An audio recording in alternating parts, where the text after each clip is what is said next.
Our top story tonight, some going down in November. Wars, spending. There has got to be something big a-brewing. They're using geese to guard prisons in Brazil. Does Biden know what Mexico policies. is? Would you scare Joe Biden? What are we laughing at? I think Billy Mays was real. I'm a world-class skeptic. I don't know anything about Hunter Biden. I don't know who's big into cocaine and laptops. Why is that our problem? Complete, absolute incompetence. Like, who funds the news? It's a freaking inside job, man. That the entire world's a stage and everything's fake.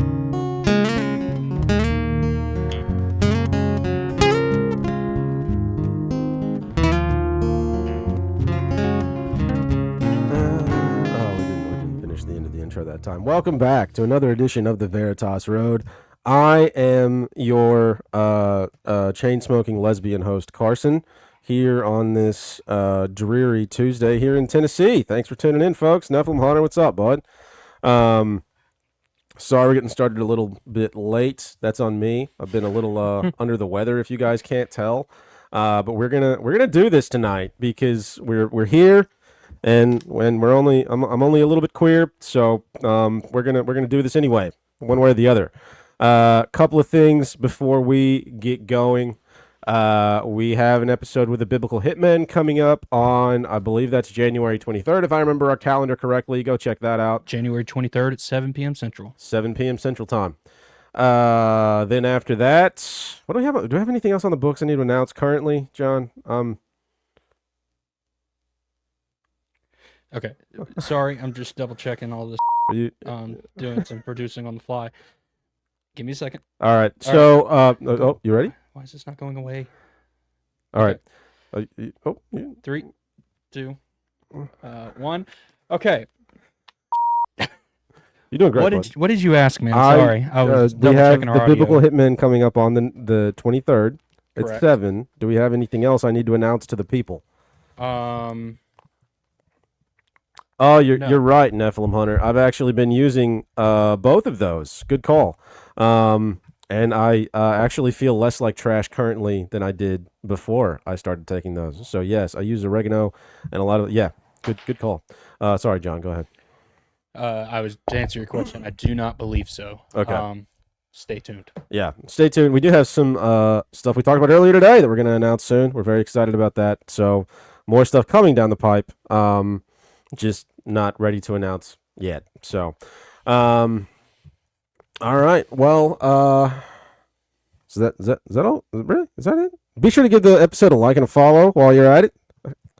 Click that like button. I know it doesn't seem like a lot, but that does help. Subscribing also helps. So, please, if you like the show, drop us a follow on whatever platform you're watching on. Be that, whatever platform you're watching on. So anyway,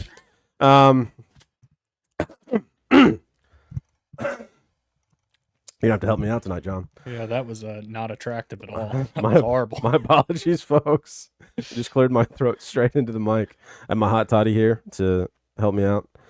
So, we were wanting to kind of discuss some of so over the past, I guess a better place to start is over the past few years, it seems like the media has been ramping up a lot of discussion about UFOs, especially since that Mexican cake came out. Honestly, there's been a lot of like UFO stuff going on since that like alleged alien cake that everybody was like, oh, they have aliens in Mexico, and then it turned out it was a cake.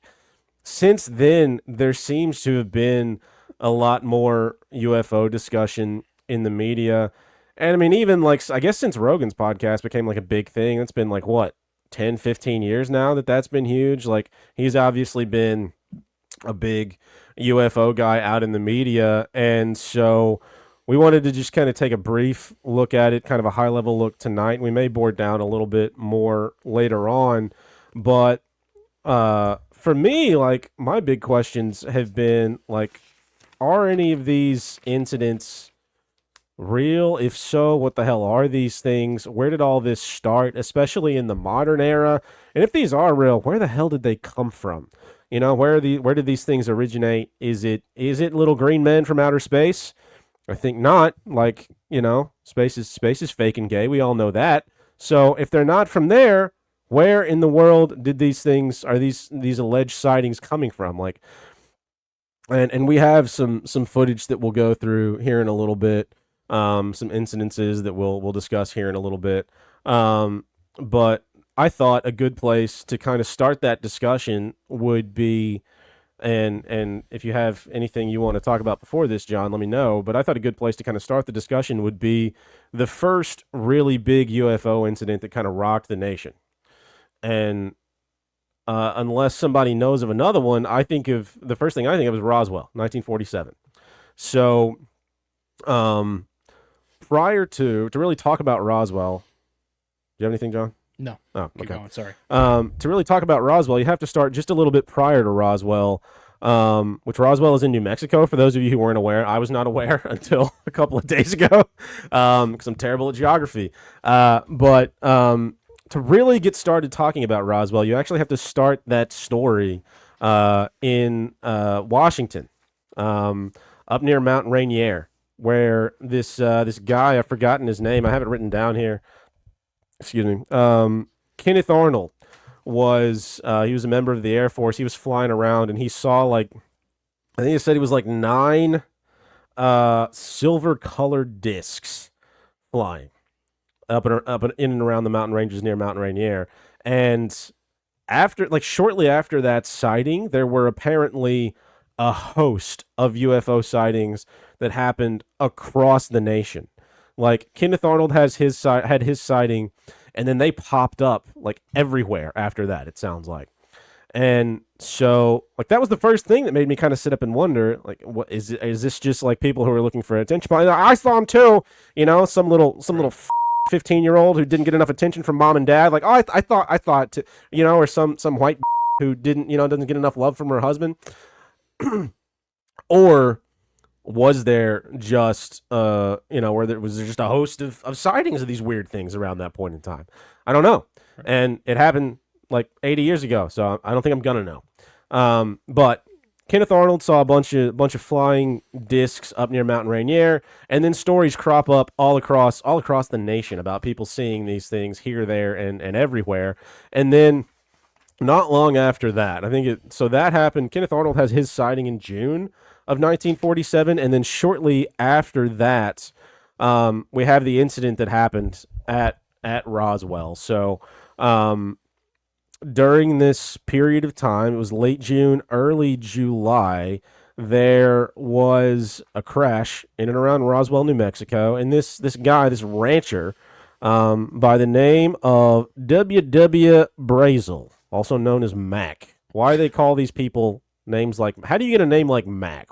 Anyway, found some debris on his land that he reported because he was like, I don't know what this is. He found like some tinfoil type stuff in and around his ranch, reported it to the local authorities, and that story hit the news big time around the area.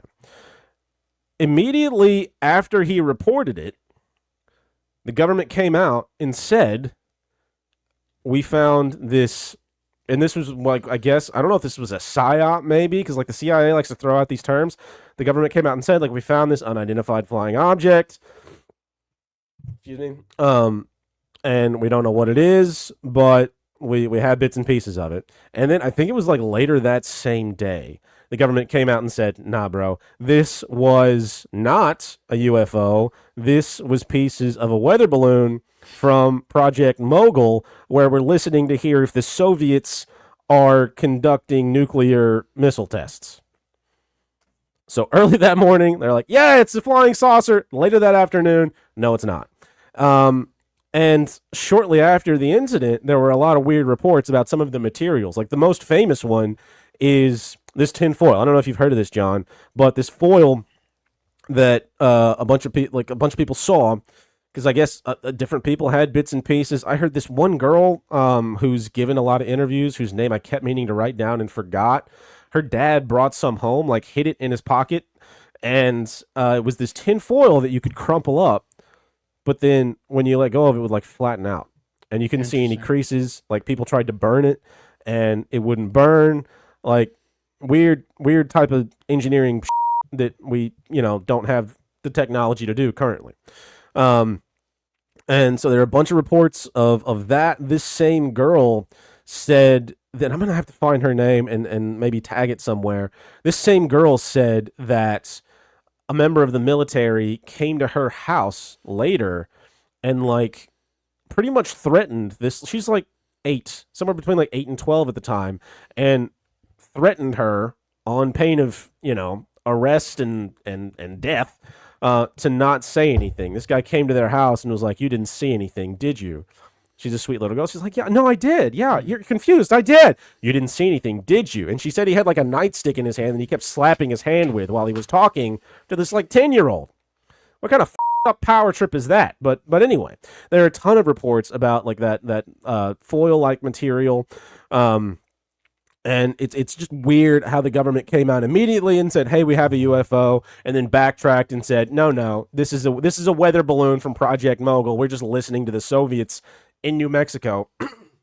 Why that isn't happening off the coast of California or Alaska, I don't know. New Mexico seems like an odd place. I feel like there's a bunch of in the way between New Mexico and Russia. Like there's stuff between there. It seems like an odd place for a weather balloon to fall if you're listening to the Soviets. And then, so then fast forward like 20 years. So this was in the 70s or 80s, I believe. A gentleman by the name of Jesse Marcel comes out, and he was a major in the Army, and he was associated with a lot of the goings on with the Roswell incident. He finally comes out and says, in an interview in the 70s, "They told us to say it was a weather balloon, but we all know that wasn't true." Like, public interview, well publicized, comes out and says that. So the government is again acknowledging, because I think we're all, like, we would all assume, like, this guy's not going to be allowed to say, "Hey, that wasn't a weather balloon" on live television if the government's not okay with it, let's be honest, even in the 80s. So he comes out and says, "Yeah, we know it wasn't a weather balloon." And that story is then picked up by the National Enquirer and run all across the country. And then it kind of got shifted into legend after that. There was an official government response in the 90s. So the U.S. government came out again in the 90s and said, "Hey, this was part of Project Mogul yet again." Which why they felt the need to revisit it. Like, you gave us an official statement back in the 40s. Why do we need another one if it's not sketchy? Why do you need to come out and tell us yet again that it's a weather balloon from Project Mogul, where you were listening to the Soviets in Mexico? Weird place to do that. I get if you want to listen to ghosts of, the Indians that we killed there. That's cool. But if you're listening to the Soviets, it's an odd place to do it. And then, there have obviously been like a bunch of stories and reports since then. But that was like the first big UFO event that happened around the States. And it was, I don't know, I just think it's odd to start this discussion anywhere else, I guess. Right. Any thoughts so far, John? Not a ton. It's very, it's interesting to me, kind of, you see a little bit of like the classic narrative seeding that we've seen in so many other kind of events throughout, history. It's the classic is like, we're going to tell you exactly, for a lot of them, we're going to tell you exactly kind of what it is to start out. Yeah. Right. We're going to seed where essentially is like, if you think about it, we're going to seed the conspiracy theory right out, and then we'll switch and give you our narrative, right? They say it's like, oh, it's a UFO. It's like, no, it's a weather balloon, right? They kind of it kind of seems like they've given the theory for people to latch on and then establish the narrative, and you see them do that a lot in other things. So that's interesting to me. I didn't really know that. I haven't looked into it a whole lot. So it is interesting to see how they constructed the narrative around Roswell from both ends, if that makes sense. They seemingly did, yeah. Like, the government came out and kind of led both sides of the story, it sounds like. Yeah. And it's kind of difficult for them not to in a lot of cases, because what's weird is a lot of the people who are seeing these are military pilots. Why military pilots? I don't know. Obviously they're flying in different airspace than commercial airlines, but if we're just randomly running into these things, out there in the wild, why aren't commercial airliners seeing these from time to time. You know, I find that odd. I find it very odd. Oh, that's a good point, Nephilim Hunter. I should have. Dang.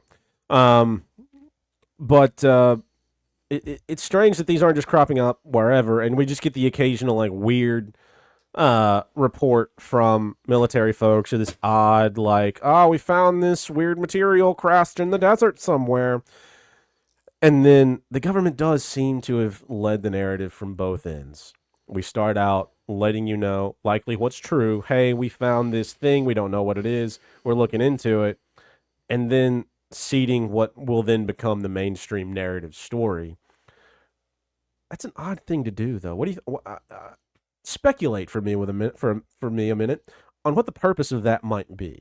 Why would you feel the need to gaslight both ends, you know, of the spectrum there? It's an odd thing to want to do. Why wouldn't you, if you're an intelligent person, just, you know, come out with one story and stick to it? It's an odd thing to do. Yeah, I think I'll get into why later on tonight, but the biggest thing is to, I think, hide maybe what's going on, and it's a classic thing that you kind of see.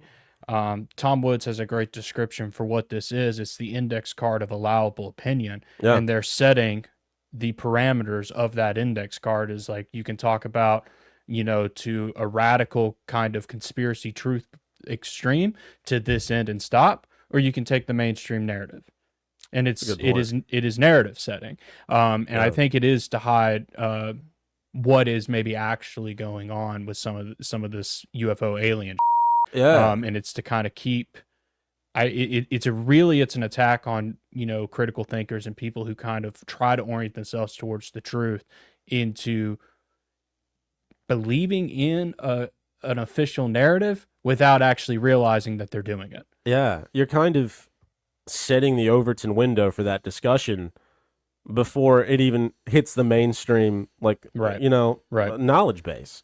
You're going to go ahead and that's very clever. Like, from if you're gonna control the populace, right, and direct people's thoughts and mind, well, let's just go ahead and come up with the boundaries for what you can think about this before it happens. Right. It's very, very clever. Very, very clever. That's a good point. So past that, we have a bunch of other instances of like sightings and different things that have gone on since then. One of the bigger ones that leaps to mind for me is all the discussion that surrounded Bob Lazar and Area 51. I don't know how much you're aware of that, but like, Bob Lazar was a physicist who worked in and around Area 51 and was contracted to work at Area S4. They took him in. He saw what he said was a bunch of alien technology, a bunch of craft. He was there to work on the propulsion system, I believe. And eventually, as you know, his home life broke down because his wife thought he was cheating on her because he was going to this lab at 2 a.m. in the morning on random nights. He was started to, you know, come into poor favor with the people running the project. He started taking friends out there to see the test flights they were doing.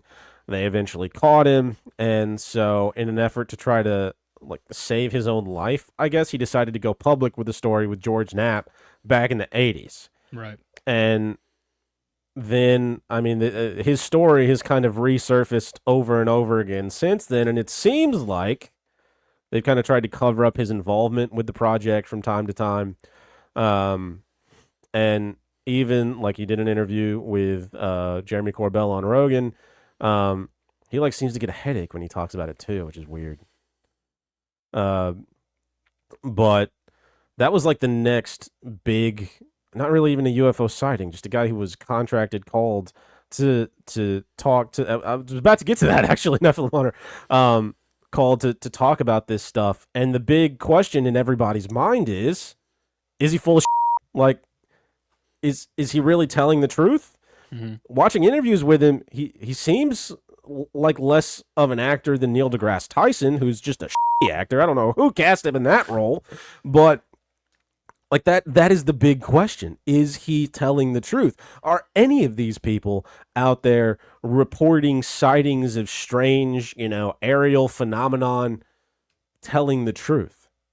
And how do you even vet that? Like, you can give people polygraph tests all day long, but at the end of the day, how do you know?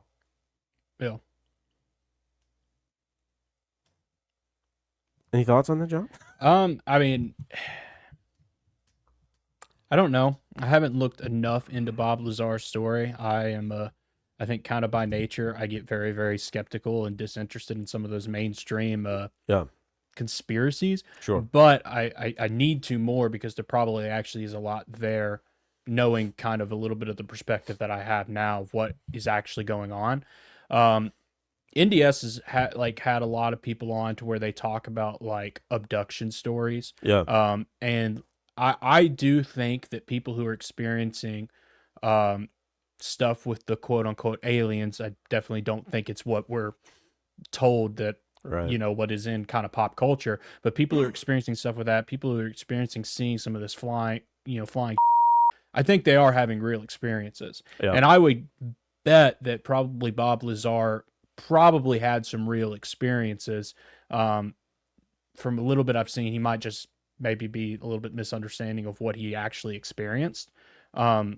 So not necessarily full of but I think a lot of people who maybe just don't understand what they're actually experiencing. It could be. I mean, his isn't a story of abduction. It's just a Right. story of like, hey, I went and worked on this thing. Right. And Right. I don't know. The dude seems honest and genuine, like he does when he gives interviews. He seems honest and genuine, but like you said, it's hard to know. Does he understand what he's actually seeing and working on? He self-reportedly doesn't understand what he was working on. Like, he'll say that in a lot of his interviews. And so, I mean, I don't think anybody's going to argue with that, because I don't think anybody understands some of these sightings. We're going to get to that question here in a minute. Yep. To short answer, not aliens, partially demons, something else. Yeah. But yeah, and I guess the question like is, if he was working on real where did it come from? Because he allegedly, like, they had this. He says they had this reactor that powered the vessel. That like it all worked. Just if you put the parts in proximity to one another, they just worked. Mm-hmm. There was seemingly no real power source. It was supposedly powered off of, he said, element 115, which doesn't exist really except in a particle accelerator.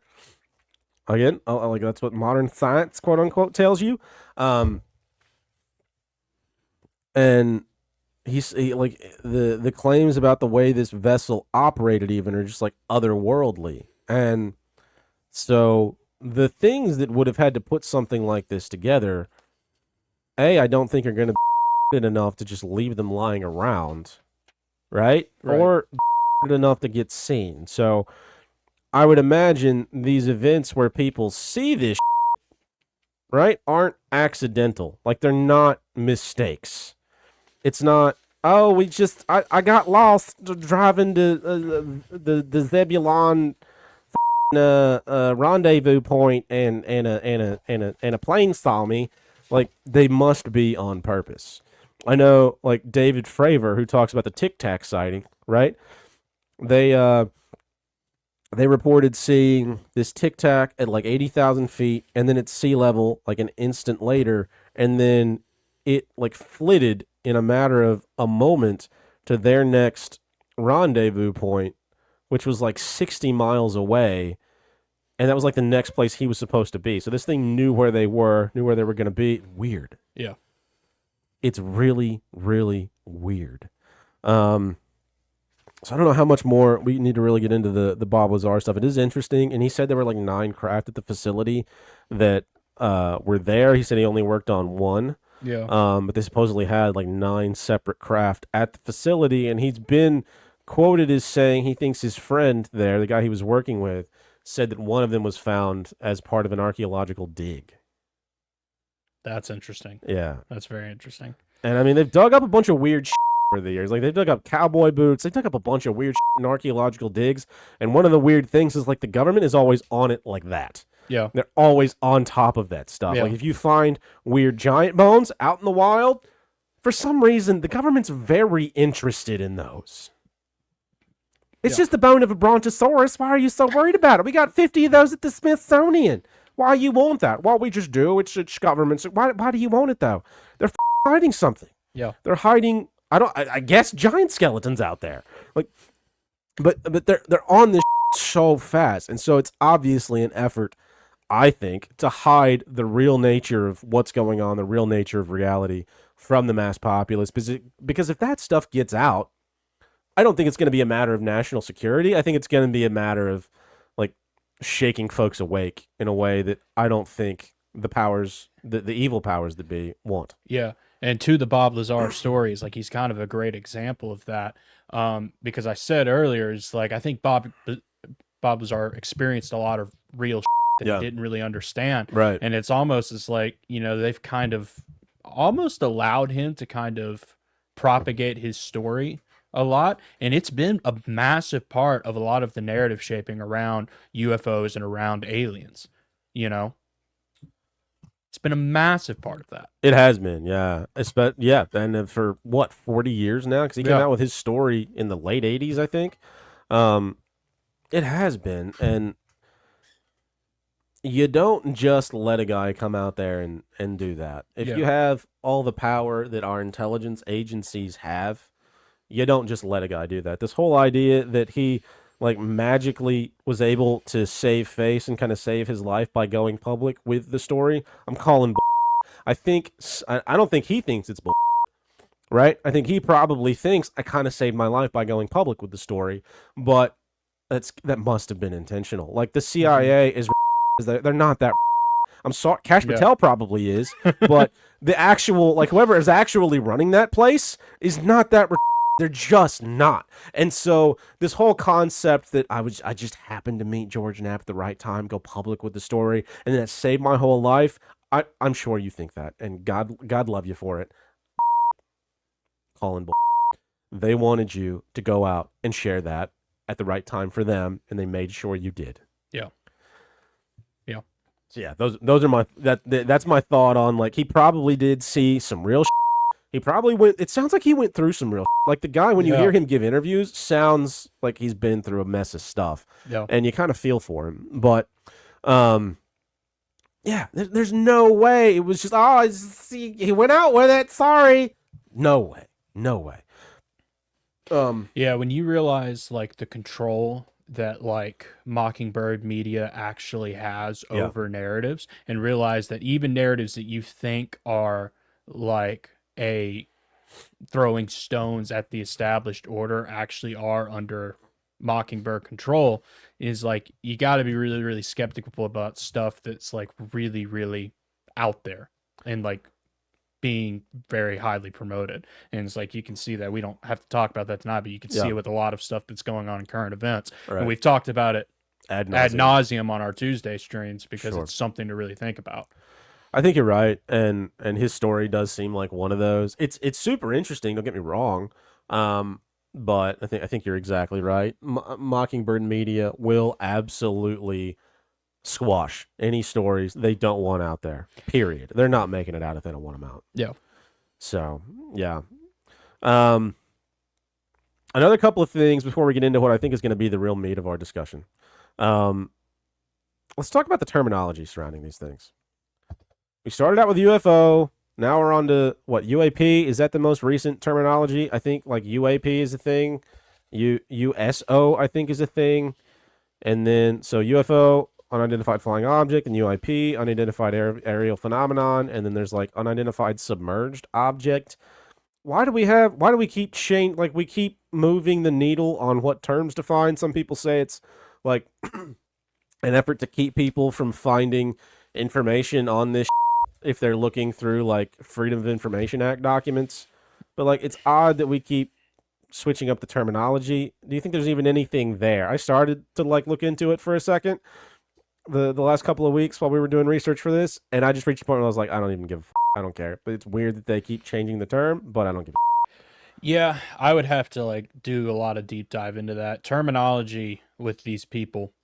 Right. is very important. You know, it is very important into what they do, and they are very intentional about the words they use, about the numbers they use. Is like they are very intentional about the language that they kind of put out into the culture. Yeah. I don't know as to what. My only answer to that is like, yeah, it's important. I don't know why it's important, but I know the way, like, you know, the powers that be, and I still struggle to find like a good term to like categorize. I hate using the term they. I know we need to come up with a better one on here, but it's just like it's upsetting. Whatever they are in irony, like they are very intentional about language. They're very intentional about numbers, and it all has meaning, and they all like, you know, there's a lot of order to it, and they shift at the right time for the right purposes. Sure. And that meaning might not necessarily be physical, right? It might not be, you know, affecting just the physical realm, but I would have to like really do deep dives and talk to a lot of people a whole lot smarter than me to actually have a good answer for what that is. Yeah. Yeah, I mean, that's fair. I just think it is odd how we keep moving the needle on that, whether that is in an effort to kind of hide things or just in an effort to keep people interested. I wonder if that's part of it. That's like a trying to aspect of it, probably. Yeah, like you feel like you've gotten a handle on it. We're gonna move this just a little bit, so you feel like there's a bunch more stuff out there to research. Yeah. It's almost like energy harvesting in a way. It seems like like we're just gonna move the target just enough to where you have to work that much harder and give us that much more energy. Give us that much more of your focus, you know, type of stuff. I don't know. That's just me. Yeah, it is weird how that term keeps changing. And one of the big terms that's gone out, last term I want to go over because this is boring is non-human intelligence. Like, why don't we just call it alien intelligence? Why do we have to call it non-human intelligence? What the is that, like some kind of weird sterile science term we're using? That pops up a lot now, though. Yeah. And to me, it's worth at least noting. I don't know why we're using that, because that has seemingly gained popularity within the past like 3 or 4 years, and I don't know why. Like, we could just say, hey, this is a alien craft, some little green men made it. Instead they're saying, this is a craft of non-human intelligence origin, we found, you know, it's like a bad like transatlantic accent announcer from the 1940s is saying this shit. You know what I mean? Yeah. That seem weird to you at all? It seems weird to me. It doesn't seem weird to me as I kind of think about what I think is actually going on with a lot of this stuff. Is it's probably them telling you kind of straight up a little bit of what this actually is. And then you also kind of look at what we were talking about a couple of weeks ago when we did our last solo one with AI, is that like they're trying to just make people comfortable with these, and, you know, kind of struggling for the word. They're trying to make people comfortable with this idea of intelligence that isn't human from the scientism perspective. So there's a lot of that at play as well. Right. Yeah, I mean that would be my best guess, is we're trying to come up with like some kind of sciencey way to point you in the direction we want to point you in. Although you make a good point about maybe it's like truth hidden in plain sight, you know? We're just telling you what it is without telling you what it is type of stuff. Well, that could be. So before we ask the real big question, I do have a couple of videos for us. We don't have to watch all of them, but there have been, again, it's 2025. Do we even know what the is real and what's not? And this is one of those things that bothers the hell out of me now, is it is impossible to tell what's real and what's fake out there in the media, on the news, even in real life anymore. It seems like with all the advances in technology, they're just out in the open. Like, even if all we had available to us was the stuff they say is available to us on the internet, it's hard to know what of these videos are real, what's not. But these, I put together a list of some of the more popular reported videoed incidents for us to take a quick look at. This first one, the Mosul orb, happened, I think, pretty recently. It was in Mosul, which I think is in like Iran or Afghanistan. I can't remember which country. They're all the same. They're all sandy countries, brown countries. But this like kind of jellyfish looking orb no, this is the orb thing. This orb thing just flies across this base area. And people like Jeremy Corbell, I'm sure we'll talk about him a little bit tonight. He's a journalist who's mainly focused on like UFO apologetics, kind of, have tried to come out there and vet this footage and say that it is actually real. But it's this orb that just flies across the path of this video. Oh, this happened in 2016. I thought this was more recent than that. My bad. I'm not thinking. It's a different video I'm thinking of. So this is one. Let's move on to the next one. We're going to go through these kind of rapid fire, folks. This is one that was super popular. We don't have to listen to the audio of this.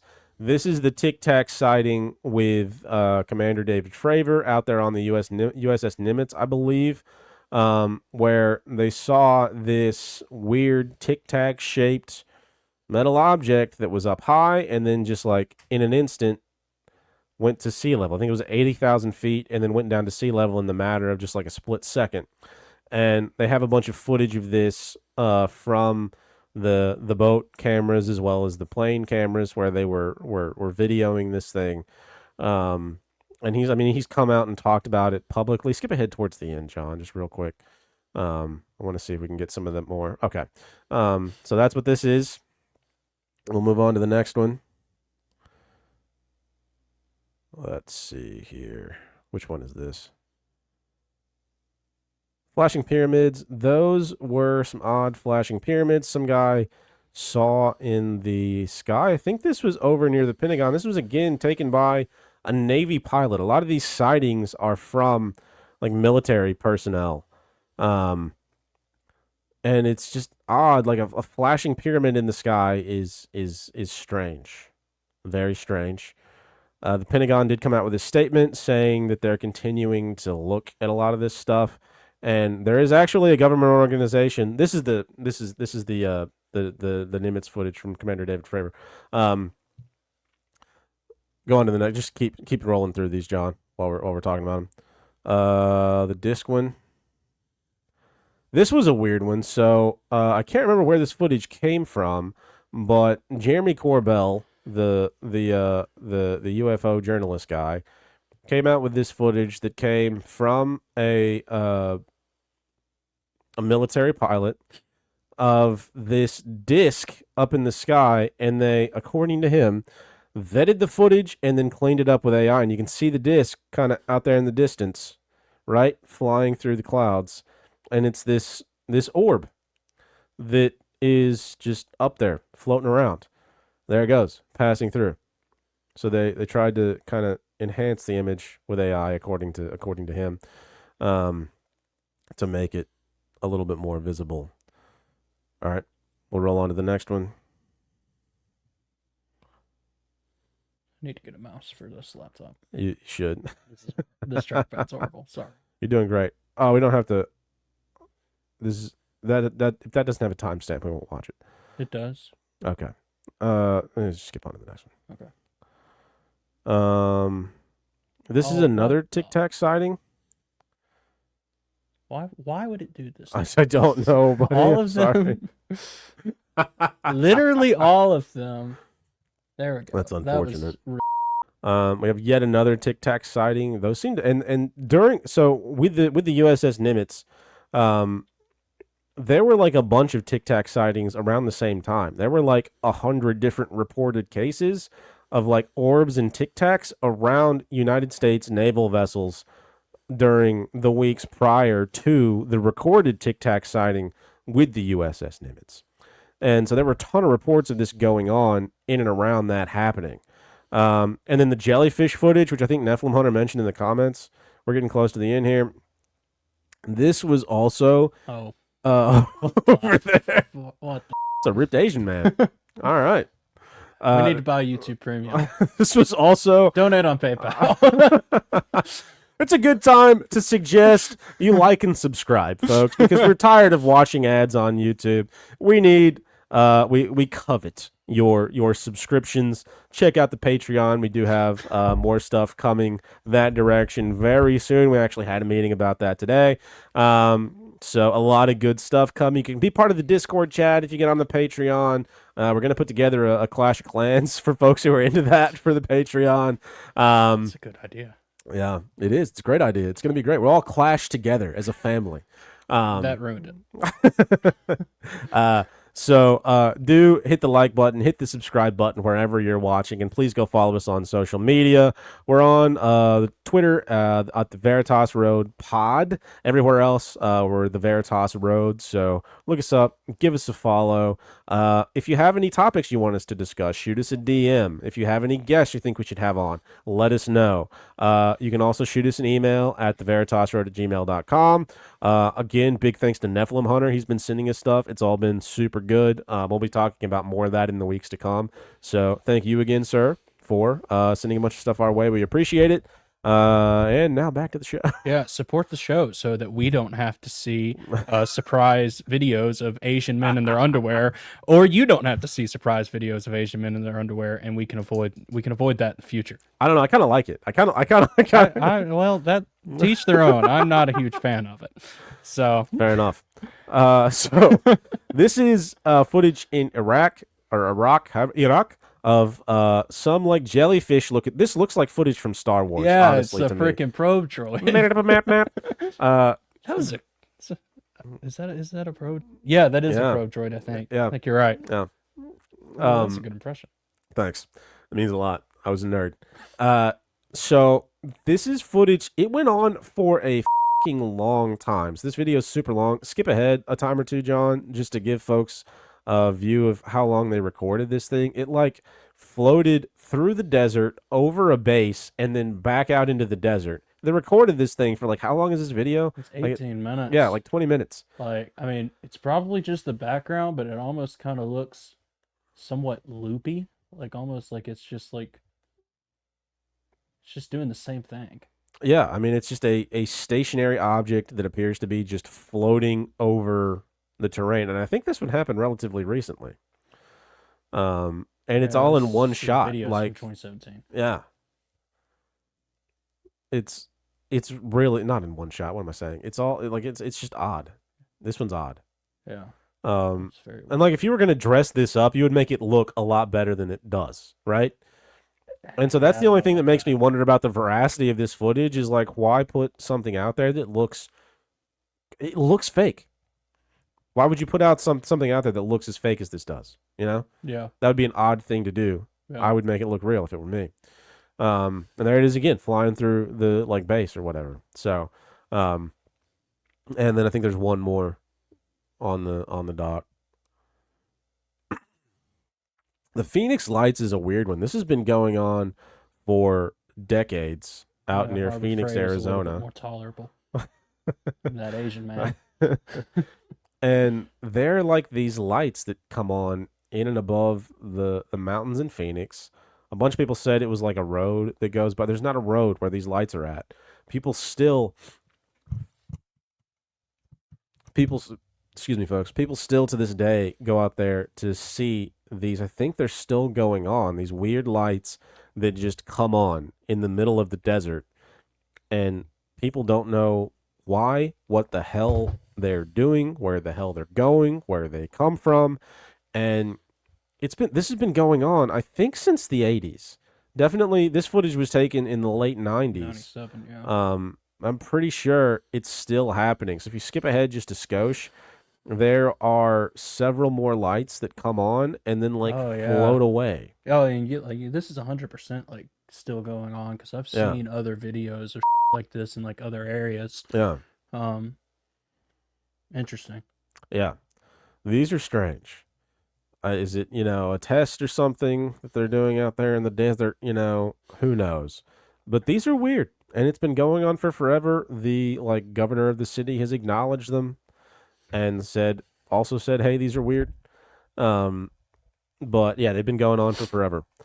So I think that's all the sighting videos I wanted to just look through because there are some of these on video now.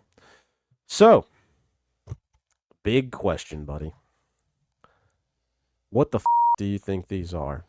Because I think we've been pretty clear on this pod about space being fake and gay, right? Yeah. So, if these aren't aliens from outer space, right?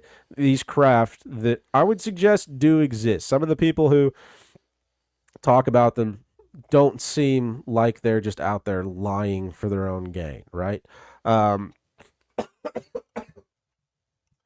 Some of these video, like all these videos don't all seem fake to me. I would assume at Right. least some of them are true. It's just the sheer scope of the reported sightings, the sheer scope of the general reports that's out there. Like, they can't all be fake, right? Just statistically, it would be wild for them all to be fake. Yeah. So if these things are in fact out there, if what Bob Lazar is saying he saw isn't total bull, what do we think those are coming from if we're taking the idea of Zeta Reticuli and Pleiadians off the table? Okay, it's a good thing to take off the table. That's also probably gay and so you have two options. The first option, I think, is starting to get more of the thought that is starting to get lumped into kind of an index card of allowable opinion, conspiracy style of thinking, is like it's blue beam test. And Yeah. a lot of people will say that. And maybe somewhat, I still, You'd be referring to Project Bluebeam, which is like the idea of like holographs out there Yeah. that the government's projecting. Yeah. yeah. So that would be your first thought. And there's probably some truth to that. It is probably some type of, test for whatever that will be. Yeah. But I am under the thought that this is some type of ancient flying craft technology from ancient societies that they are trying to replicate. They're that trying is- to replicate. Yeah, Interesting. that they are trying on. to rediscover and rebuild that technology. So if you've never watched Kingdom in Context, Sean Griffith, go do that. He's got a wealth of information. His Investigating Babylon series is kind of awesome, and he goes through a lot of shit. One of the things he goes through is ancient flying machines. And I sent you a video to watch. I don't know if you got through any of it. Oh, I forgot. No, I but didn't. there are a lot of ancient cultures, Yeah. Babylon, India, Egypt, that depict types of flying machines that these cultures had. There are a ton of them. Yeah. It's a ton of them. And we just And gloss it's over like- them. Yeah, we do. But so many ancient cultures and like have some type of flying craft depicted in their mythology. Yeah. And I think that there was some point in the time period where all of that technology got lost, and that they are trying to rediscover how to use all of that. And I think the question is like, what are these and what are aliens? Ties back into that. Who gave us that technology? Okay. I mean, that's an interesting thought. I tend to be of a similar opinion. I think like maybe that's where I would think maybe that's where a lot of these craft have come from. Like, because even Bob Lazar was like, yeah, we think one of them came from an archaeological dig. Maybe it did. Like maybe we did dig that up from an ancient society that was here and isn't anymore. What about the ones that are flying around though? I mean, where are these motherfuckers coming from? I think they're trying to replicate that technology. Could it be some of these spiritual entities that take physical form that are out here doing stuff? Like I've wondered, I've been reading back through like the Book of Enoch, and it talks about I think it's like Azazel as one of the like fallen watchers who comes down, and one of them, I can't remember who it is, Azazel teaches man about like the use of metals and that a was lot of metallurgy and That stuff. was Azazel's sin. And so could it be some kind of downstream lineage of breakaway Nazi civilization? Could be, honestly. Never mind. Could it be some kind of downstream lineage of that society that's out here hiding themselves very well? I mean, we have, cryptids being another one, like these things that appear to hide themselves super f***ing well, right? But still seem to have a presence out there in the world. Could it be that? Could it be, some of these higher order spiritual entities that are, physically manifested and using these to do who the hell knows what? Yeah. I would more so go to the fact that like these spiritual entities are what gave humanity this technology, because you look at the Egyptian god Ra, he had a flying boat. Yeah. Zeus had a flying boat. Right. And then you look, I can't remember what India, I have it written down here, just a second. The Vajra, I think is how you pronounce that, which is kind of a flying saucer type technology in ancient India. And you look at the gods that those cultures worship, it's probably where that technology comes from. And then you tie it back into Enoch and the fallen angels is like, and you talked about Azazel. What was Azazel's sin? It was that he taught humanity all of this technology and all of these sciences and magic that they were not supposed to know. Yeah. So it's probably where a lot of this comes from. And then you can get into all the Tartarian stuff is like this went away at some point. Yeah. And now the powers that be that kind of, I like the word you use, that are kind of, they are probably part of a hidden society or part of a hidden culture that still worship these entities, are trying to rediscover all of that technology. I think it's probably the best bet. Because it's interesting. Sean Griffith talks about, I think it's the Vajras in India. And you talk about Bob Lazar, is his machines were powered by what you said, hidden element 150, whatever. Oh, yeah, supposedly. The Vajras in India were powered by cinnabar, which is a mercury sulfide material mined in Egypt, Greece, Babylon, and India, that can't really be found anymore. So it's like, that's a little fascinating. That makes you Maybe wonder. that's what that is. But yeah, I think that's probably the best bet for what these things are. And you get into discussions once you realize, hey, where did this come from? And then you get into discussions like, what are aliens then?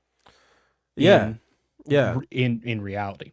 Right. Well, I mean, I'm of the opinion now, and maybe this is a discussion we should have at greater length. I don't know.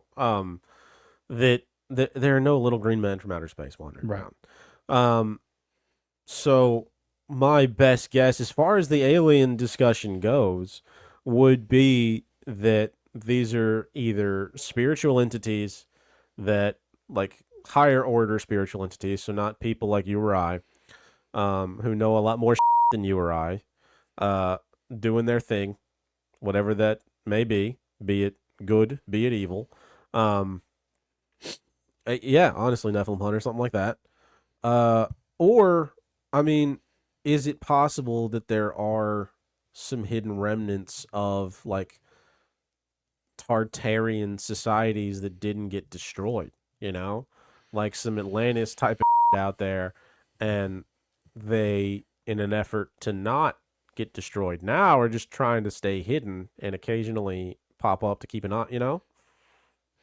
I don't know. Never really thought of that.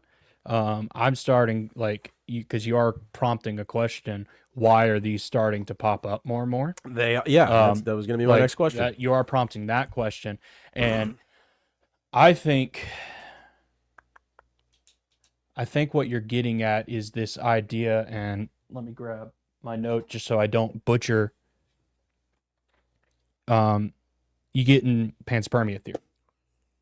Damn it, I forgot what that is. I looked into it. It's the idea that life originated from other planets. Ah, right. And so I think that is where a lot of this ties in. And I think the reason that they're starting to maybe letting these things get out, letting them be seen more, is that they are trying to prop up this extraterrestrial, this fake bull aliens from outer space thing. Yeah. Right. And it seems like that has to be what they're doing, because you just see all the time is Donald Trump's going to disclose visit from aliens, all that nonsense. And you have to ask the question, why? Yeah. You know, and my best conclusion as to why is that they are... Thanks, Nephilim Hunter. We appreciate it. Yeah, appreciate it, mate. There'll be more to come on that. Yeah. So... Sorry, John. I didn't mean to... No, that's okay. That's perfectly okay. I've just got to recalibrate what Why is Donald Trump talking about this? Yeah, and why are they trying to prop up the alien narrative? I think that, you know, I still haven't decided Little Season, End Times Prophecy, what's actually going on, but I think that they are trying to, like, somehow invoke that, and that the panspermia idea is the central component of how they're going to do that and how they're going to amass the Great Deception.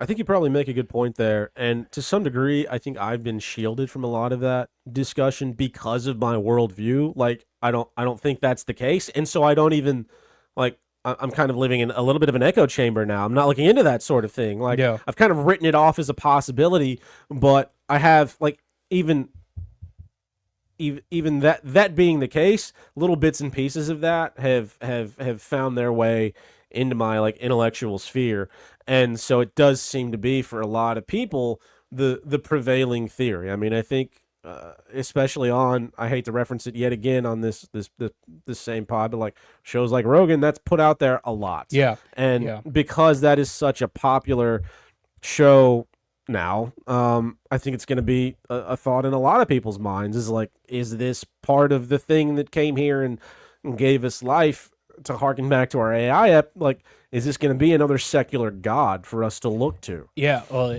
like that's the problem with a lot of this, and it's the problem when you start thinking from a Christian perspective how all this kind of fits in, because it's like there needs to be a creation story. Every religion, every mythology has a creation story. Yeah. And scientism is a mythology. It is. That is what it is, and it has, from at the moment, it has a really and creation story. The Big Bang is it makes no sense, and is like that. It's not even really, and I've kind of noticed that as time has gone on, it's not really even accepted as like creationism in science anymore. It's not. Yeah. Like no one really brings it up in like mainstream, astronomy, all that bull. Astrophysics. Yeah, they need a creation story. And I think this is their creation story that they're going to use. And the problem is a lot of that mainstream scientism is accepted, right? It's accepted in so many, like it's accepted in Christianity from, where we kind of look at it from, but it's accepted in a ton of other like religions. And so when you start like propping up the alien narrative and you make it convincing, it's a way to deceive a lot of people into dropping a lot of their firmly held beliefs into falling into this, and that, there are aliens, right, from outer space. They came in, they planted the seeds for humanity. They're your creators. And, Joe Rogan said this a ton on his podcast. It's like, what if they're here? What if they're just like us? Like, what if they're just like ascended humans who have like had technology from an ancient time and they left Earth and they built advanced situations, but if they come back, they look like us. What if they're like us and they're just here to help us? Right. And if you buy into the whole modern view of science, it's an easy thing to fall into and believe when it's right in front of your face. Yeah. I mean, I think that is an excellent point. That will be the tagline for this app. You make it, that's so true. Is the religion of science doesn't have a good Genesis story at all. It sucks. Yeah. Like the Big Bang is some. Listen to anybody like Neil deGrasse talk about it. It's some nonsense. They need a better one. They have to find a better one because they don't have one right now. And they, as a result, like they're starting to see less and less buy-in from the mass populace. And it's one of those things, 2 points here that I wrote down, that I feel like hearing you talk, I've kind of lost touch with being in this like realm, this like conspiracy truth realm. Right. I've kind of lost touch with how much traction that worldview is starting to gain amongst the masses. Like, it's starting to become like a commonly accepted thing. Like, oh, maybe the aliens just seeded us here. Like, I feel like I could probably walk down the street, even here in Colombia, and throw that out there, and people wouldn't look at me funny, right? They'd like, they'd kind of look at me, like a normal person, right? And so it's taking hold in the mainstream in a way I never thought a concept like that would.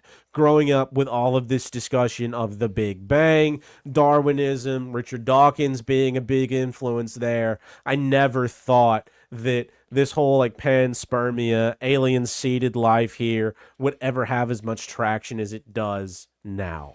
Yeah. And to that point, as this story kind of plays out of them seemingly building up the aliens to be this like deity of sorts that, you know, came here and potentially created us. They're making it with the whole idea of like, what if they are just like us, but a long time from now, making them these godlike figures, but also accessible. Yeah.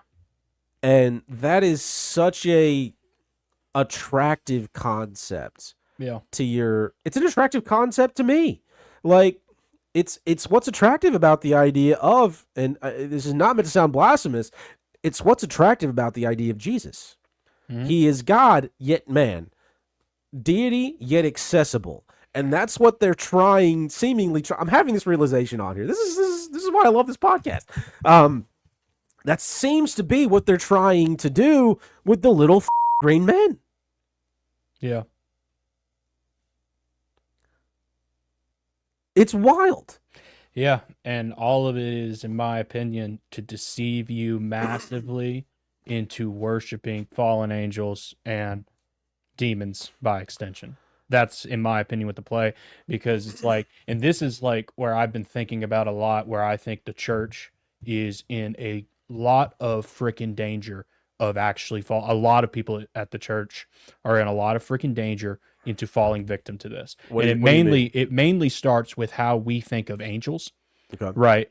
You know, we grew up in Protestant Church of Christ, and I don't know a ton about like all of the other denominations and how they kind of teach this, but I you know, I have friends who, you know, I have friends from a lot of those walks of life who, you know, had discussions. So I kind of got a little bit of a gauge, but like we kind of think of angels that don't really have any corporeal form. They're kind of ghost-like, misty structures. They don't interact with the physical realm. They're kind of gay. They're kind of gay. The ones we talk about, we talk about them like they're kind of gay. I'm not saying that's the case, but I'm saying that's the way they talk about them. Yeah.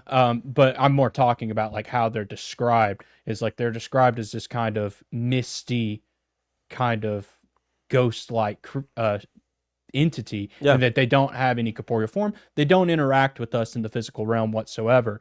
And the problem you get with that is, one, that's not how the Bible describes them. You see multiple instances in the Bible where angels do take corporeal form. They interact with the physical realm.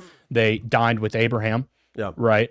They wrestled with people. Yeah. And so if, right, entities start coming back in some type of physical form, and they have all of this advanced seemingly technology, they have all of this like they're more advanced than humans. Yeah. Right. You combine that with the concept of that breaks down a lot of the worldview structure of a lot of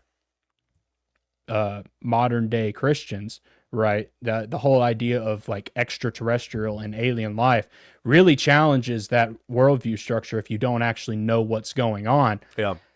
It's really easy I worry that a lot of people will fall into the trap. It was like, oh, maybe these are we were wrong. Maybe these are our creators, you know? Did you follow that line of thinking? Yeah. I would think that their end game is probably going to be even sneakier than that. I think that point makes sense. I think people, maybe this is me being optimistic, I think people in like the modern day Christian religions. Nephilim Hunter.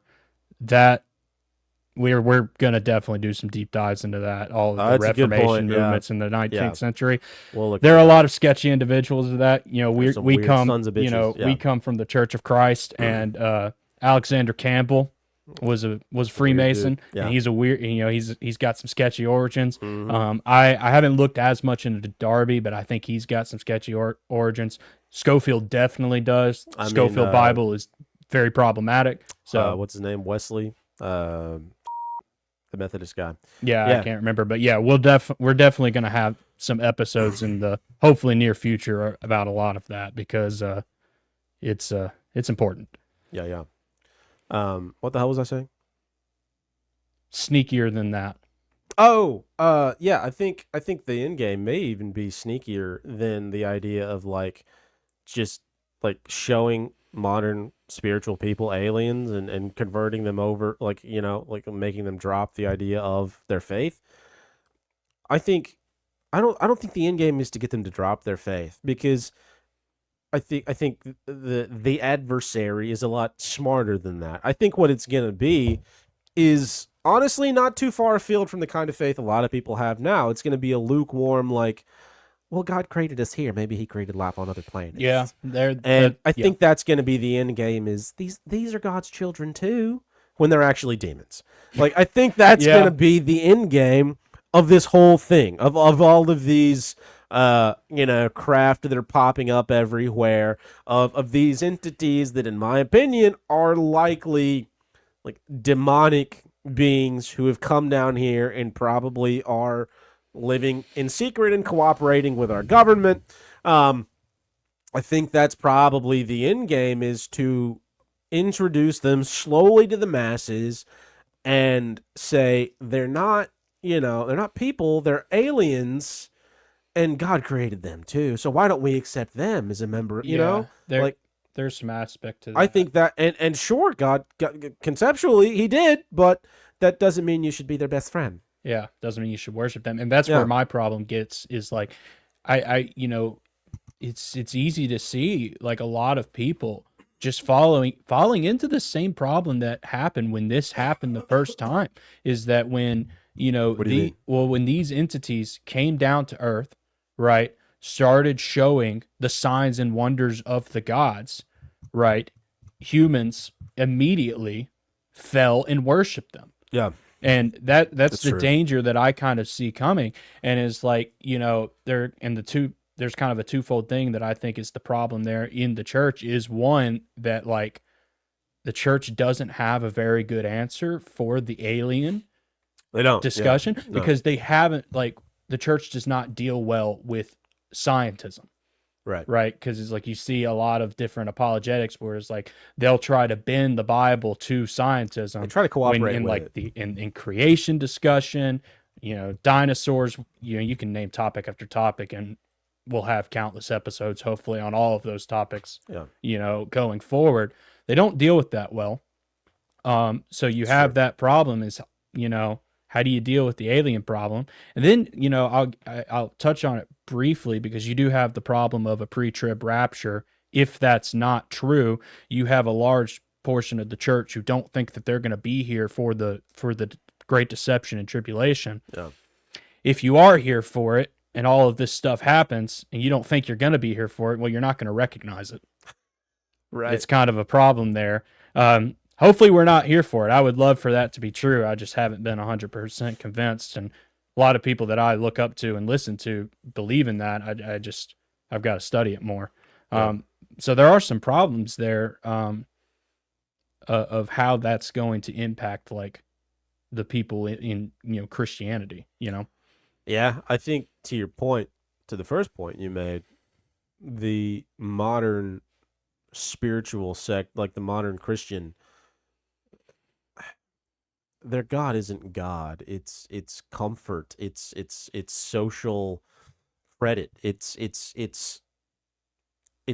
not true like religion and spirituality, the meat of the thing that a lot of people go into a building to do. Mm-hmm. And so in that regard, you've seen not just bending, you've seen religious like people and spiritual people and religious organizations not just bending to the idea of scientism, but bending over backwards, doing their best to make spiritual concepts and like spiritual fact agree in some weird twisted way with these scientific, in quotes, facts.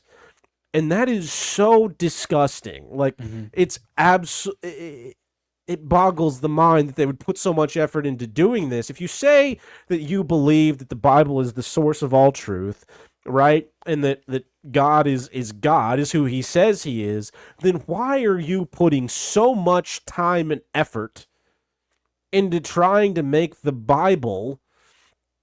And we can talk about like the Bible itself later on, but talking about this thing you say is the inspired word of God, and trying to make that agree with something some cuckold of a scientist at NASA said?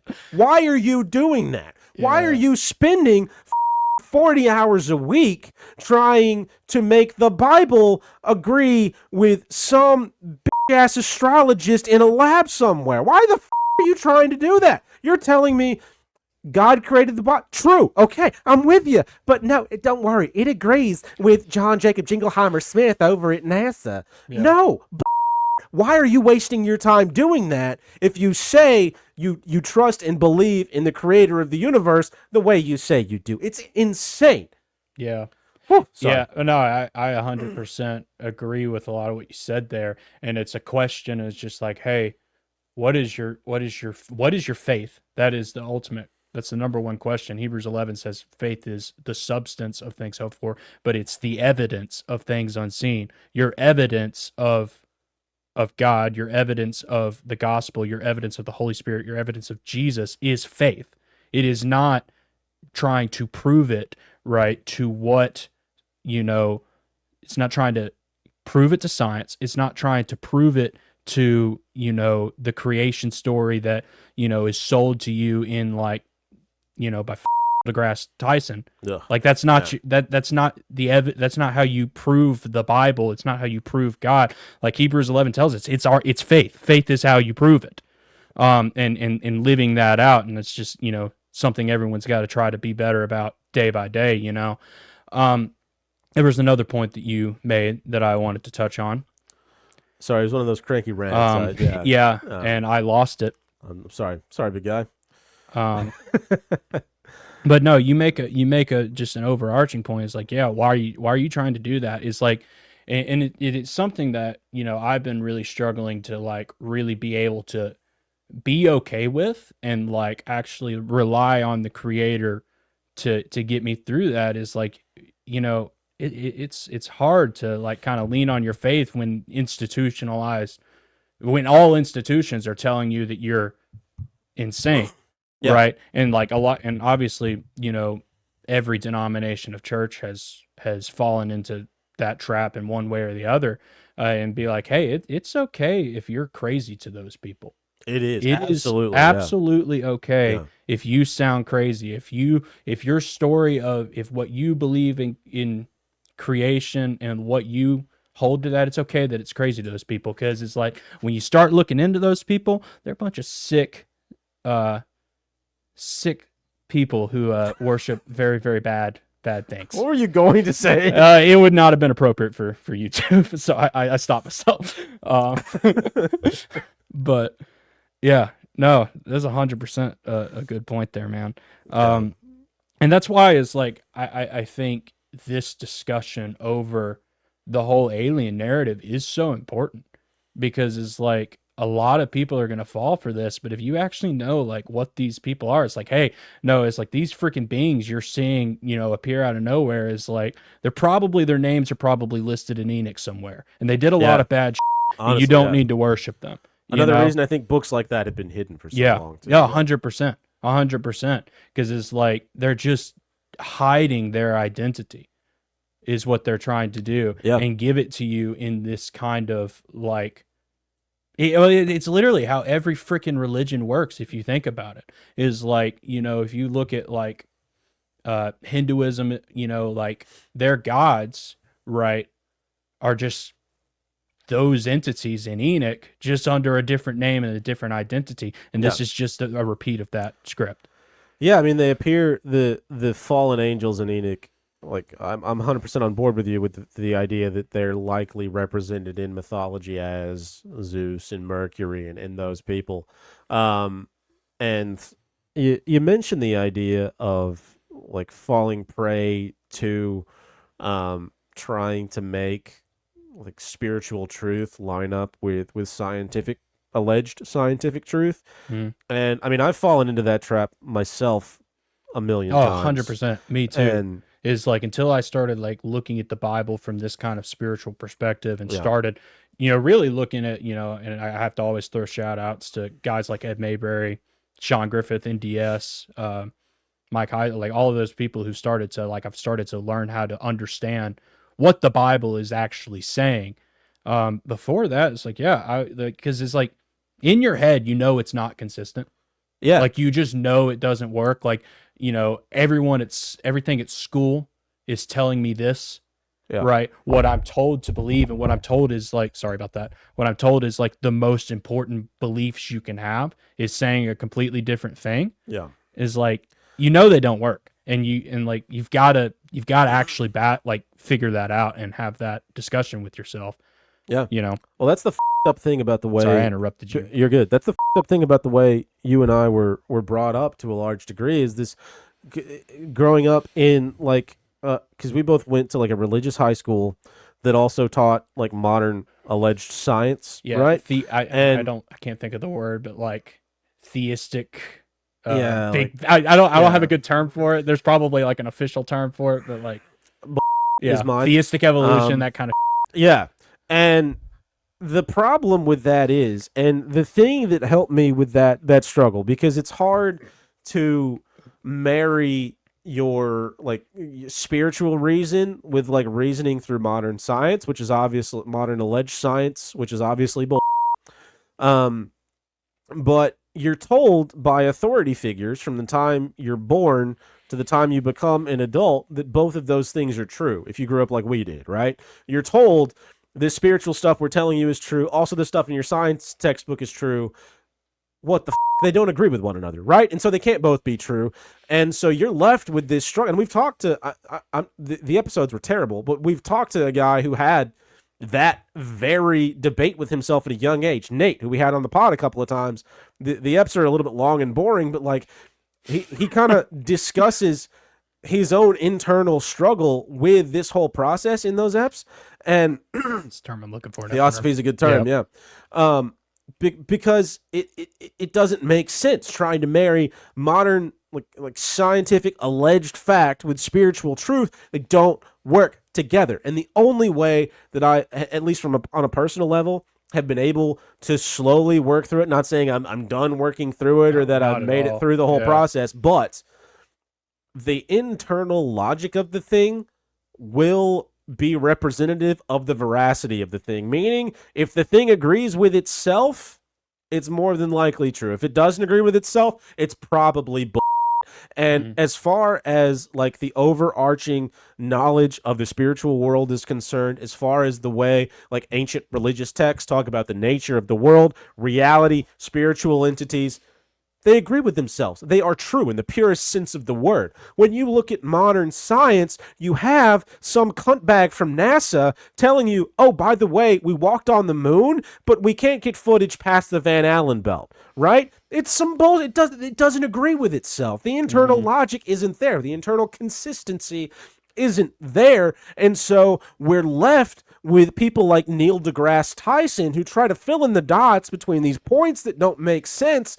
And when you ask, well, why and why and why, all they can do to fill in the gaps is just repeat themselves. And that doesn't end up making sense. And so the internal consistency, the internal logic of the thing doesn't work out. And in my opinion, that's what lets you know it's complete bull. We were given logic as I think, a divine tool to determine the truth of the things we're presented with. Yeah, it's 100% a tool of the creators. Like you look at the term logos and, John 1. Kind of what you're talking about there is like you go through, especially like pretty much like we did. We went through this. It's like you go through a religious indoctrination in, in school. It's like you were being indoctrinated into a religion and into a mythology. And like when people are going through two of them and you're being told both of them are true, but the other one's like the one that you're told is absolute truth is bending to the other one. Right. Is like it's a struggle to actually like figure out and walk through that. And like it's kneeling at the altar of comfort. It's kneeling at the altar of wanting to fit in with society as a whole, I think is what that is. Yeah. No, you're right there. And like that's part of the way it kind of holds you, because it's like, we've said this before, and it's something that I'm like really trying to actually understand what it means to embody this. Is like, Jesus said to his disciples, and I think that, that's still applicable to Christians today, that, hey, you're going to be hated and persecuted for my name's sake. It's like, Yeah. all of the disciples except one died some pretty gruesome deaths. Most of the early, followers of Jesus were killed in pretty brutal ways, right? For holding up an idea and an ideology that went against the prevailing order and prevailing thought of society. And like, we probably should be more outcast like they were from the world today for actually holding on to our beliefs. And it's like, I'm still trying to figure out what that actually looks like. It's part of what this show is for me, is like, I don't really know what that looks like. Yeah. But like, I can see like the comfort that a lot of people in church are seeking. And it's not, it doesn't seem to be correct to me, Right. Yeah. and it doesn't seem to absolutely. be like the way Jesus lived, and it doesn't seem to be like the way the early church in Acts lived. They're very radical people, Yeah, that's true. And the only thing I'll say in not opposition to that, because I think you're absolutely right, that doesn't seem to be the way that the early... And to clarify, I'm not saying it's like, hey, we all have to go out and be martyred. I hope that goes Right. without saying, but there is an aspect of like the radicalism in the truth, Yeah. right? And standing on that in the face of the societal structure that's in front of you telling you you're wrong, Right. that I don't think that I've embodied well at all in my life up to this point in any way, shape, or form, just from a personal note, but like Christianity as a broad, like, pick your denomination or whatever, Yeah. hasn't either. And I'm just trying to figure out what that actually looks like. Yeah. Sorry, interrupted again. The only thing I your would point. say is, like, we have Paul's and Peter's, right, who were Right. brutally murdered. And then we have people like Lydia or Timothy or Mark who weren't necessarily brutally murdered. Right. And so I think there is a place to live a life that doesn't lead to getting ripped apart by lions in the Colosseum. That's all I'm going to say. Right. No, I agree with you there. But again, all of those people still embodied that radical truth in opposition Yeah. to a society that even like contemporary Christianity will tell you is like Satan controls the world. The Bible will tell you that Satan controls the world. I mean, look at, Jesus being tempted in the desert, and is like, he offered Jesus all the nations. Jesus didn't say, it's like, oh, you don't have the power to do that. Yeah. Obviously you have to get, and this is not a discussion for now, you have to get in discussion what or who Satan is. Right. My That's view. a different Yeah, it's a topic. different topic. Church doesn't really give him a real entity. Yeah. I'm starting to think that that's different. What was the point that I was making? I hate it when I do this. You were talking about living radically and Right. and Satan Right. and Jesus Right. and Sorry, I'm kind of And that- retarded. Yeah, it's just okay. I vaguely remember you said it's like it doesn't have to lead to, getting ripped apart getting by ripped lions in apart. the Colosseum. Obviously not. But if you're going to accept that, like, from whatever viewpoint you want to view Satan as, that he is in control of the earth, you are in opposition to that. You've got to be, I shouldn't have said earth, in control of the world. You've got to be somewhat radically opposed to that, Yeah. and is like in your beliefs and in your actions, and just trying to figure out what that is very, very challenging. And that, again, I think that's where even the aliens discussion is so important, is like, this is going to be, in my view, a massive part of the next 5 to 10 years. And like, I think being radically opposed to this one will be very difficult for a lot of people. Yeah. And trying to figure out, it's like, hey, what is this actually? Having that discussion, Yeah, it's important. It's very important because I think I think a lot of people are, there's a lot of people in the truth space who kind of be like, well, why does this matter? It's just That's what I was little gonna get at green men. next. Yeah. I think it does matter. And I hark on this all the time, but I always have to say it. It's not necessarily what they're telling you, but it's what they're pushing behind it. Absolutely. I think so. I've had this conversation with a couple of people over the past couple of weeks as we've been looking into this, because I'll chat with people about the overflow of what I'm looking into, right? And one of the things that I've gotten back from folks is, because I'll ask folks like, hey, what do you think about that? I'll read something new. Hey, what do you think about this or that? And one of the answers I'll get is, well, it doesn't change my worldview, so it doesn't really matter. And I think if you look into anything deeply enough that could potentially affect society in the way something like this can, it could absolutely change your worldview.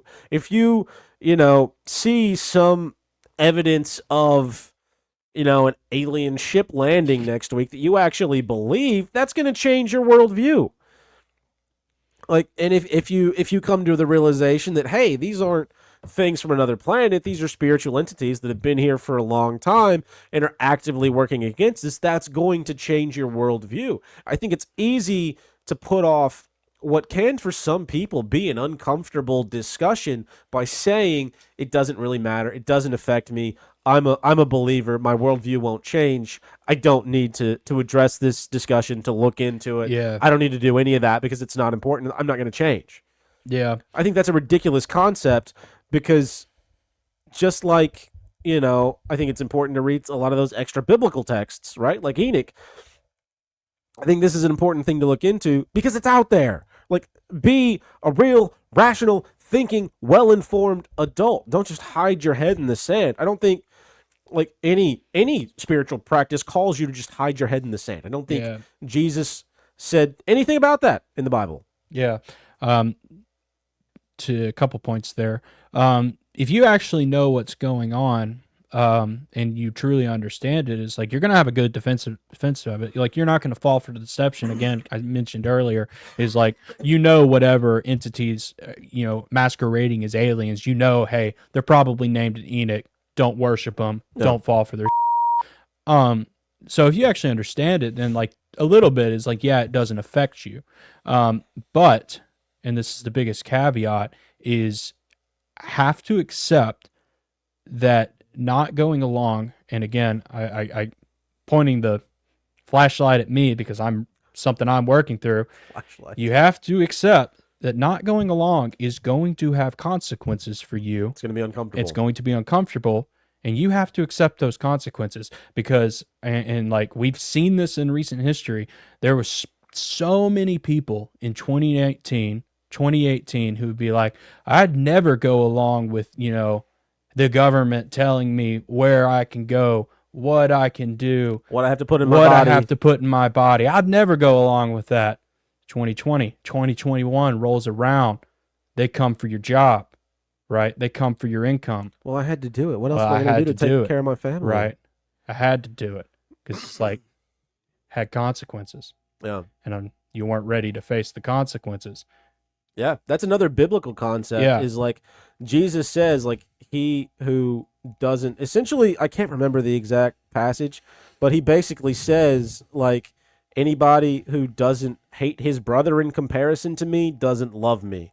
Anybody who doesn't hate their wife or their kids in comparison to me doesn't love me. And the idea is, like, if you're saying, oh, I need to get this jab to take care of my family, I need to bend to the order of science to take care of my family, you are, in effect, if you believe, and I don't want to like be an to a bunch of people out there, if you believe that jab was bad, right, and you are bending to the crown of scientism in an effort to take care of your family, in quotes, right, you are essentially rejecting the truth you hold to be true, like the truth. Yeah, it is a rejection in that regard. And yeah. I'm not saying like that's the end all be all of your existence here, certainly not. but I think you have to recognize those actions for what they are. Oh yeah. I do like that probably all the time. Yeah. I'm not aware of. Like, it's not. I do like that we probably are. That we're I work definitely a 9 to 5 job. Yeah, I do right. it on the daily. Yeah. And so Yeah. it's not just people who took the. It's just a really obvious, easy example to use Yeah. for what it looks like when you bend and change as a result of your comfort and your perceived social value and status being attacked. Yeah. It's immediate. Yeah. Flowers in front of a storm, like grass in front of a storm. Boom. Yeah. And man, it's one of the hardest. It's one of the hardest concepts of life. It's one of the hardest concepts of a walk with Jesus. It's like, hey, how do you accept? How do you embody the idea of being outcasted? You know, and especially because it's like we talked about this last episode. It's just like the drive for convenience, the drive for you to sell your individuality, to sell your soul for convenience. Yeah. Because they have taken God's idea of community, Twisted. God's idea of how people are supposed to interact with one another, and inverted it and bastardized it, right, to the point to where you think that you have to sell the gifts that God gave you, your individuality, your soul, your values, to be a part of it. And that's just not the design, man. They take advantage of your talents, like the 5 talent man. Yeah, dude, that's a good description. Yeah, they're taking those talents and kind of perverting them and using them for themselves. Yeah, man. I did a dream about that the other night. It was wild. I'd like to hear about that. I don't remember a lot of it, but like, and how long we've been going for a minute. We probably need to. Cares? Tell me about your dream. But I can't remember the particulars, but the concept was like, the 2 talent man, the 3 talent man, and the 5 talent man in the Bible. They're supposed to go do stuff with their talents, or the 1 talent, 3 talent, 5. Anyway, and one of them buries it, and the other 2 do stuff with it. I was one of the men, and I was trying to do stuff with the talents, and I was doing a job. And feel that? yeah, and it was like almost like this like transmutation of the idea of a talent, like the way our gifts translate into, whether it be like building community, building up like finances, literally building a building, like the way those translate into building value. And what a terrible job I feel like I've done doing that in my personal life, be it at work or here on the pod or wherever it happens to be. Like, what a job I've done using those in any kind of constructive way at all. Yeah. And that internet, I think it was like, as I was coming down with whatever nastiness, makes me sound like a 45-year-old lesbian smoker right now. I think it was like the first night I started to feel I had a fever dream about that, essentially. But yeah, it seems like they're co-opting those talents, especially like in the corporate world, and using them for whatever fake gay bull they're trying to use them for, because the thing that we always seem to come back, well, maybe not on this pod as much, but like the thing that a lot of people come back to is the idea that these people, these entities, these satanic folks can't create, they can only pervert creation. They can't create value, but they can sure as hell convince you to create that value for them. Yeah.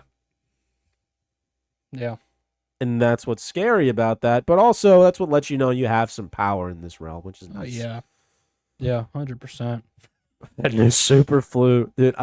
We'll do an ep on like germ theory and terrain theory at some point. I think that's the next one, actually, that we're doing solo. Yeah, that will be. I guess this is a good time to kind of wind this down and talk about what's coming up next. Yeah, you ended that on a good note. Yeah. Folks, thank you for listening tonight. It's been fun.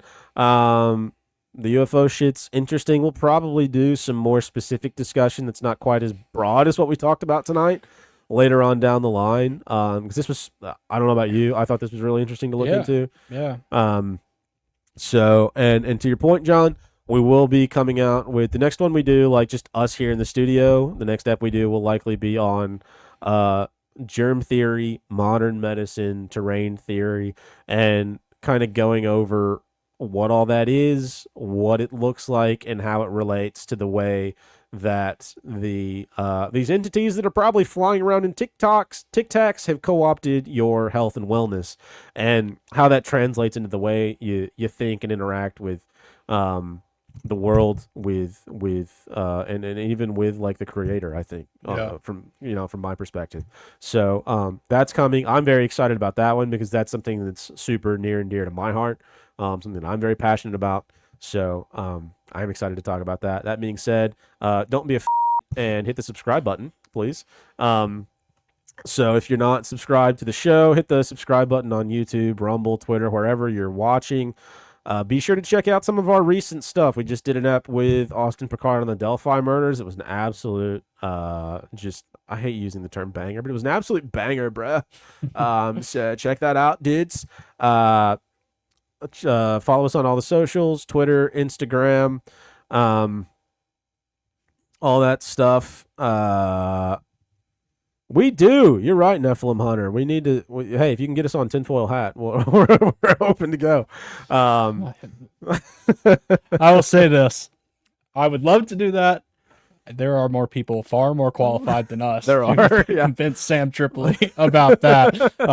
But I would take the opportunity. Absolutely. But absolutely. I say this a lot. I'm very Yeah. You are as well. Yeah. We're just trying to think critically about the world, but yeah. So check us out on all the socials. The Veritas Road Pod on Twitter. The Veritas Road everywhere else. Yeah. Again, more stuff coming to the Patreon. Thank you to Nephilim Hunter, our first honest to goodness Patreon subscriber. So special stuff coming for that. We'll have to do something extra special for Nephilim Hunter. Yeah. I don't know what that'll be. I don't know if it'll be a picture of my butt cheeks or what, but you'll get something that's special. That's not special at all, and that would make him run for the hills. And if it doesn't, I would be concerned about him. But yeah, man, thank you so much for your support. Yeah, we appreciate it. Very much appreciate it. Yeah. There will be more to come to that. We've got some exciting stuff planned for the next couple of months. To drop over there. So yeah, sign up now. I think it's $2 for a little, for a picture of John in a car seat. No, I took that down. Oh, okay. I'll send it to him just because it is funny. Yeah. But yeah, I think I put up a $2 tier for kind of a pre-sale. Jump in, and you'll get a little bit of a discount on the stuff we drop. And yep. Yeah. It's gonna be good. It's gonna be good. Check out our PayPal. Our main cam is not up, and it's the only thing I have the QR code going to. Rolling across the stream or across the screen. Gosh, I can't talk sometimes. We need to put the QR code on, make it easy for people. But yeah, we'll do that next time.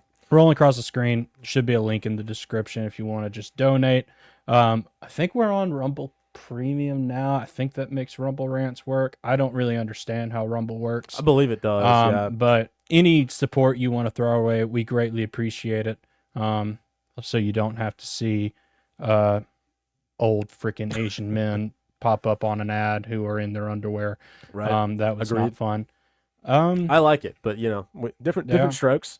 Yeah. Different strokes. Talking to Steven of the Biblical Hitman on the end of the month, January 23rd. Yep. That's going to be a party. We'll have probably some similar discussions of, actually dive into someone who knows a lot about some of the concepts we talked about tonight. Yep. And then some other stuff that I've written down that I'd like to ask him about.